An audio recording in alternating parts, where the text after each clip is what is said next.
Assalamualaikum dan salam sejahtera. Kembali lagi di Tengku Ruk Channel. Jadi guys, pada kalian yang menonton video ini, semoga berada di dalam keadaan yang sehat dan sentiasalah dirahmati serta diridhoi oleh Allah SWT. Jadi untuk hari ini, satu video yang sangat menarik akan saya reaksi sebentar lagi tentang kritikan anak muda warga negara Indonesia terhadap FIFA. Apakah yang dikatakan? Yang menarik perhatian saya adalah gara-gara FIFA terlalu ngotot melindungi penjajah Israel, akhirnya Indonesia menjadi korban. Itulah kalimat yang rasa saya tertarik untuk melihat apakah isi kata-kata anak muda dari Indonesia ini. Jadi sebelum itu, ini video dari channel Muhammad Husin Gaza ya. Jadi kita mendengar apakah kalimat-kalimat dan juga komen dia terhadap FIFA. Ini yang membuat saya rasa ada benarnya juga apa yang dikatakan oleh anak muda Indonesia ini. Jadi dia punya tajuk,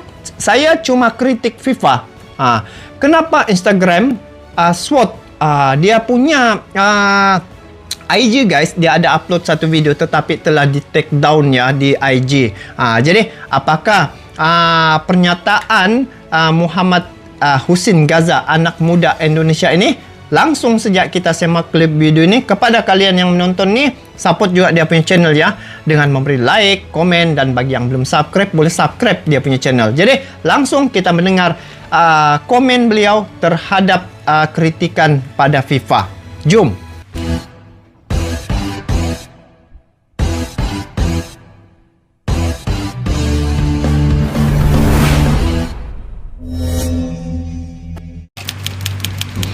Video kritik terhadap FIFA dan Zionis ini langsung di take down oleh pihak Instagram setelah sempat viral beberapa saat di dunia maya.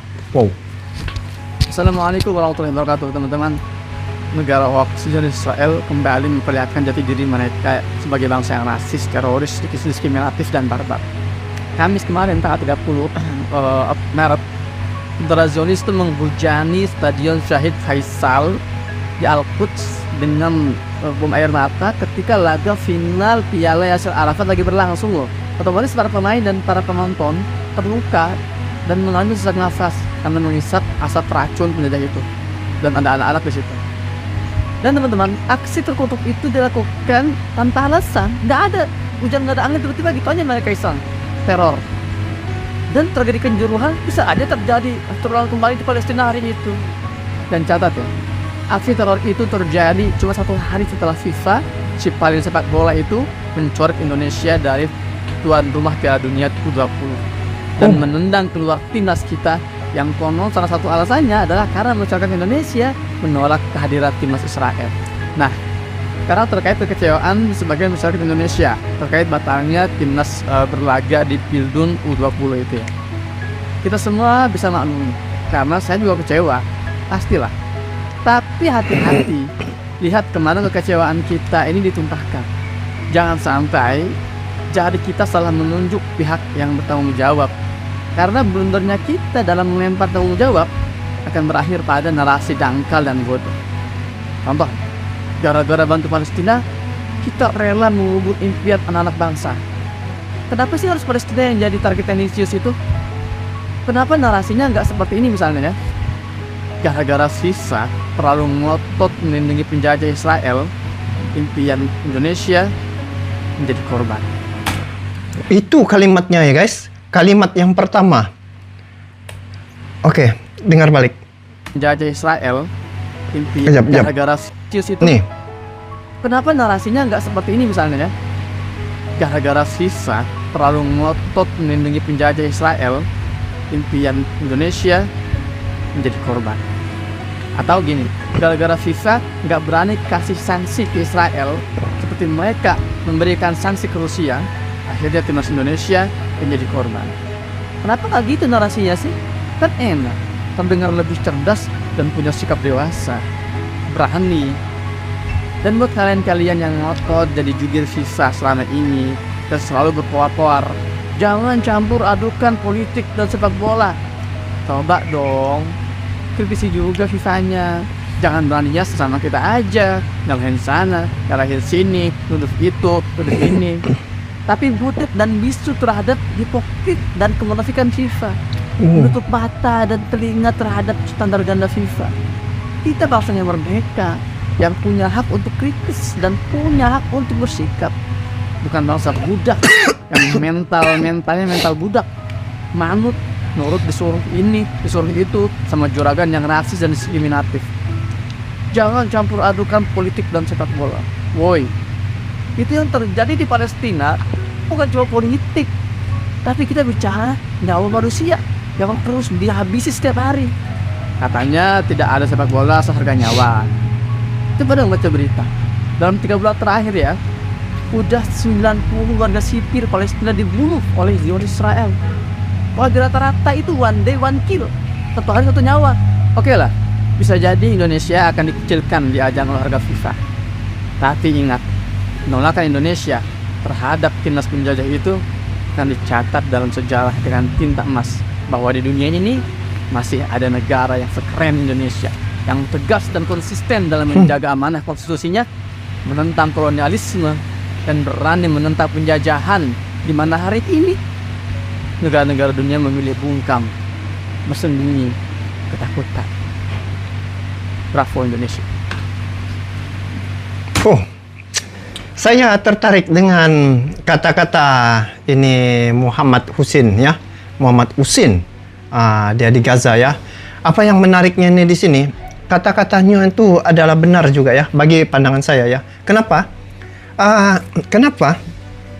Sekiranya FIFA berani kasih sanksi pada Israel ya, tidak akan berlaku pembatalan dan juga acara Piala Dunia dapat diteruskan di negara Indonesia untuk U20 ini.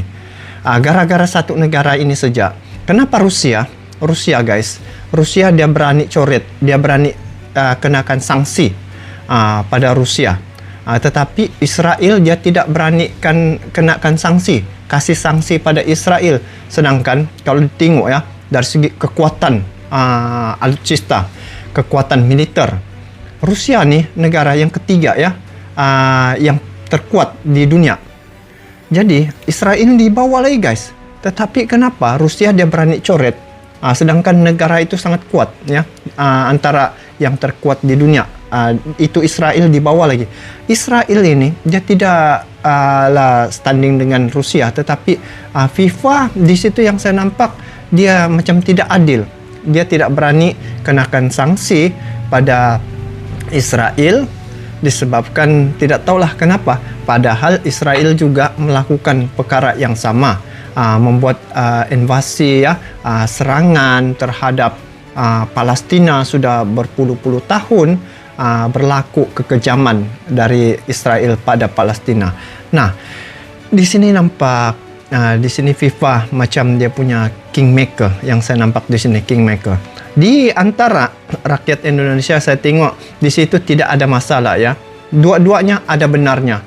Mana yang menolak, mana yang mahu Piala Dunia berlangsung. Sebenarnya kedua-dua pihak ini benar ya bagi pandangan saya di peringkat analisa dari luar negara lah, di mana yang menolak itu memang dasar Indonesia yang mau mempertahankan Palestina dari dulu sampai sekarang ya, untuk mau mengakui Palestina ini menjadi merdeka dari dulu. Jadi di sini saya nampak kekuatan Indonesia itu cukup kuat, cukup cerdas mempertahankan Palestina itu.